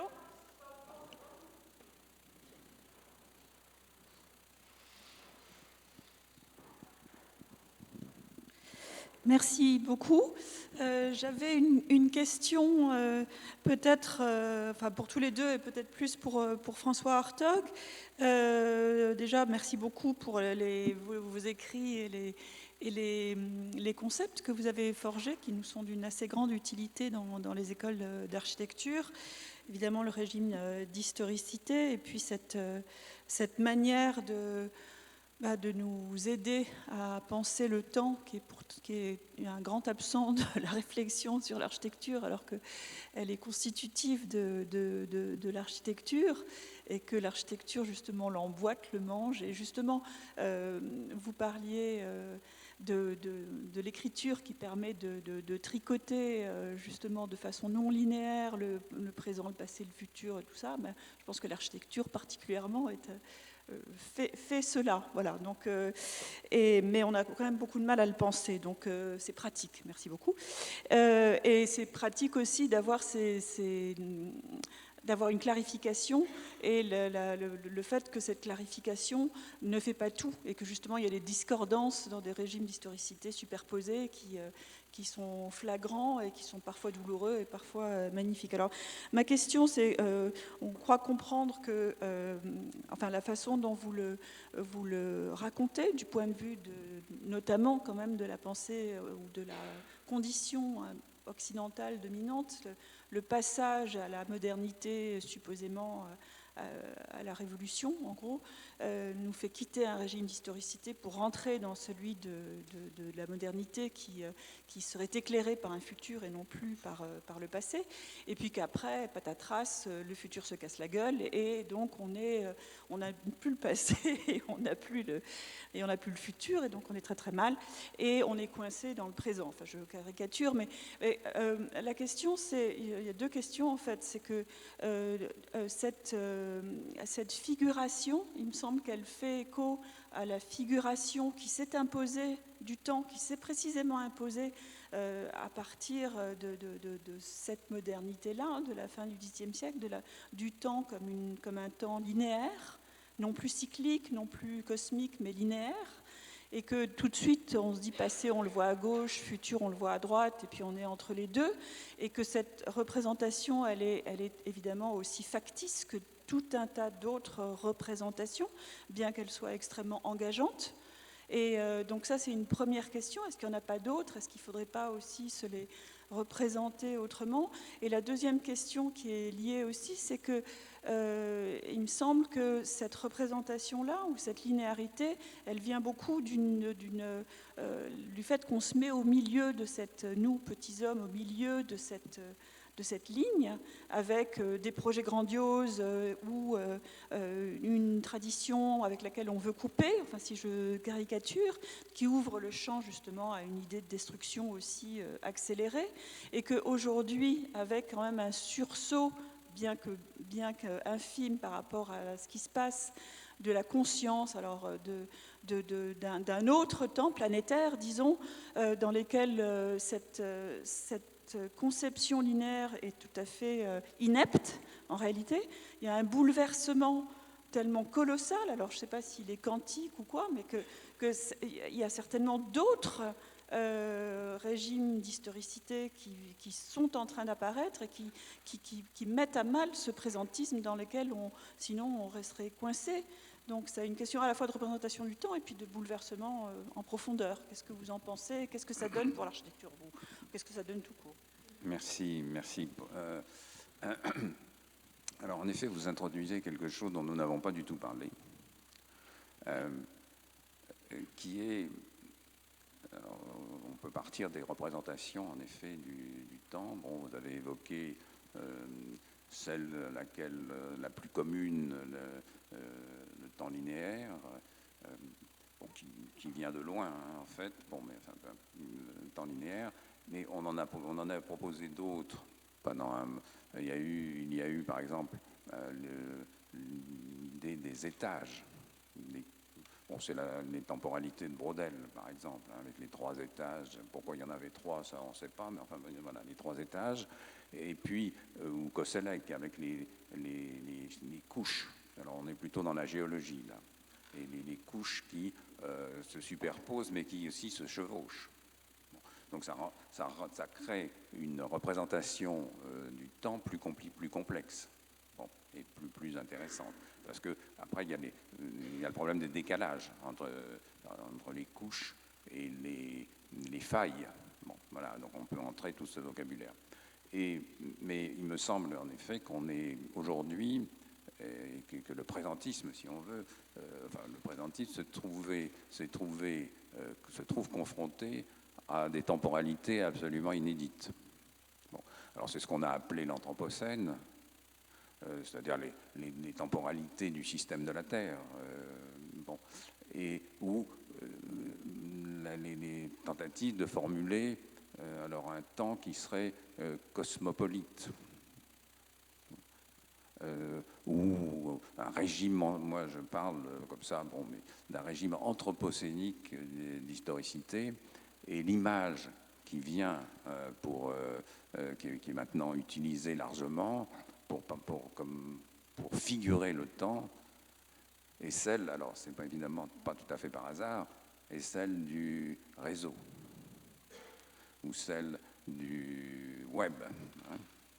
Donc le concept de temps devient non plus, alors c'est plus linéaire, c'est plus des couches, mais c'est un enchevêtrement, un entrecroisement de temporalités multiples, hétérogènes, et malgré tout ayant des incidences les unes sur les autres. C'est-à-dire que les temporalités de la Terre, évidemment, ont des incidences sur les temporalités du monde, mais nous avons aussi appris que les temporalités du monde ont des incidences sur les temporalités de la Terre. Eric, tu veux répondre aussi?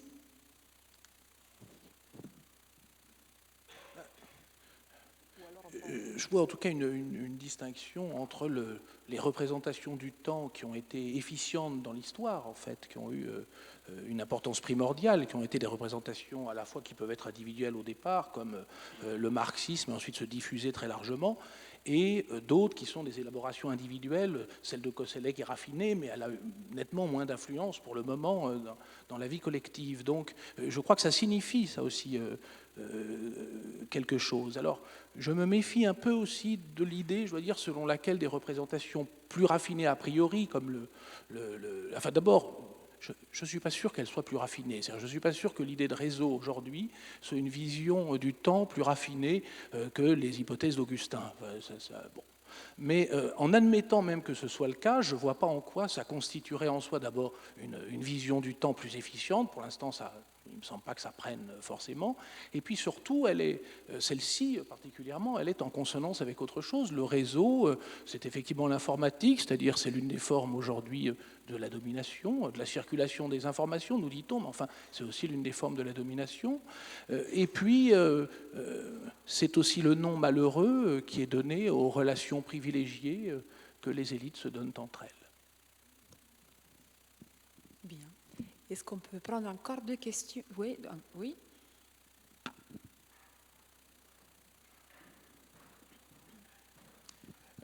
Merci, bonsoir. J'ai une question à tous les deux, peut-être plus pour François Hartog. Il y a un philosophe de l'architecture qui a écrit un bouquin récemment qui s'appelle « Obsolescence des ruines ».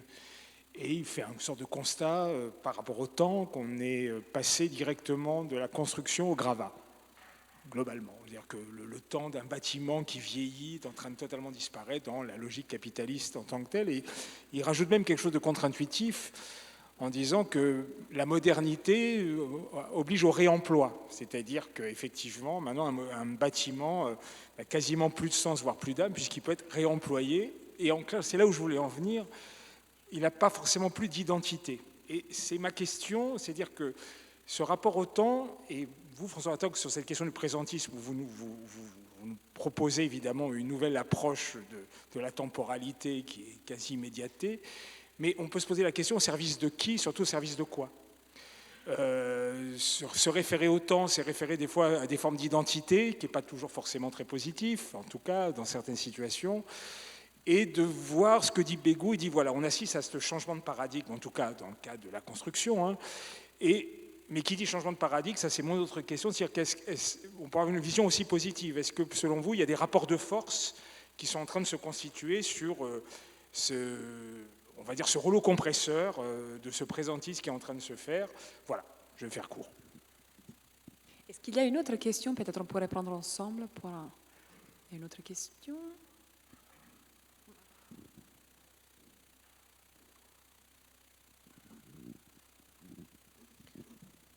C'est plutôt pour François Hartog. J'ai l'impression que dans ce qu'on dit ce soir, enfin, vous nous avez appris à penser la clôture du futur comme condition de notre présent. Mais je me demande si parmi les régimes de temporalité, enfin, je me demande si au fond ce dont on parle, c'est l'absence d'un espace pour la critique politique, pour la critique. La clôture dont on parle, c'est l'impossibilité d'une critique qui produise des actions. Et alors je me demande si une autre forme de critique ne puisse exister au-delà de celle qui est générée par un temps linéaire projeté vers le futur. Par exemple, je fais référence par exemple à ce que Foucault appelait la possibilité de diagnostiquer le présent, en faisant référence à une troisième dimension au-delà de celle du rapport entre Chronos et Kairos, qui est la capacité de saisir quelque chose de profond ou d'éternel dans le présent. C'est le Baudelaire de Foucault dans l'écrit sur Kant et sur les Lumières. Vous voyez ce que je veux dire? Je me demande si, au-delà du temps des idéologies, la modernité n'a été aussi un temps capable de penser la critique en se concentrant sur le présent et sur l'action.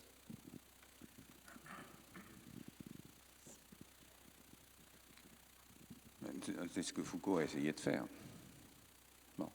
Quand il dit que la tâche du philosophe, c'est de diagnostiquer le présent. Mais ce qui, en même temps, quand il dit ça,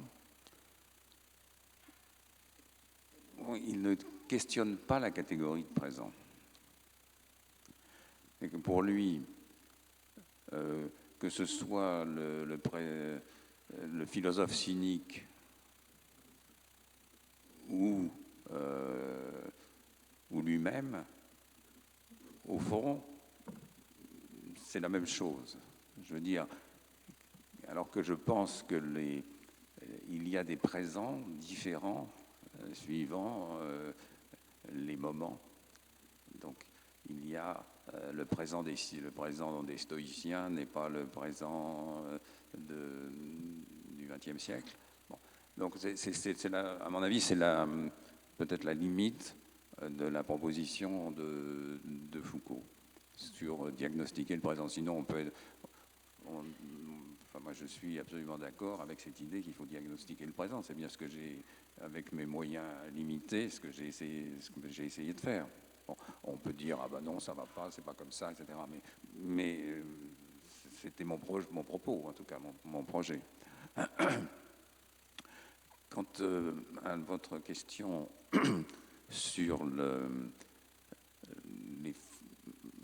présentisme, évidemment, je crois qu'il faut, quand j'essaye de définir ou de montrer comment ce présentisme est apparu, comment il s'est imposé, comment il se transforme et comment, à mon avis, il est encore toujours là, je ne fais pas du présentisme ou des régimes d'historicité des entités existantes par elles-mêmes. Ce sont les régimes d'historicité ont toujours été pour moi des constructions. Bon. Et donc un instrument, c'est un instrument heuristique. Et il m'a semblé que cet instrument jetait un petit peu d'éclairage sur des conjonctures. Mais au fond, l'ambition ne va pas au-delà.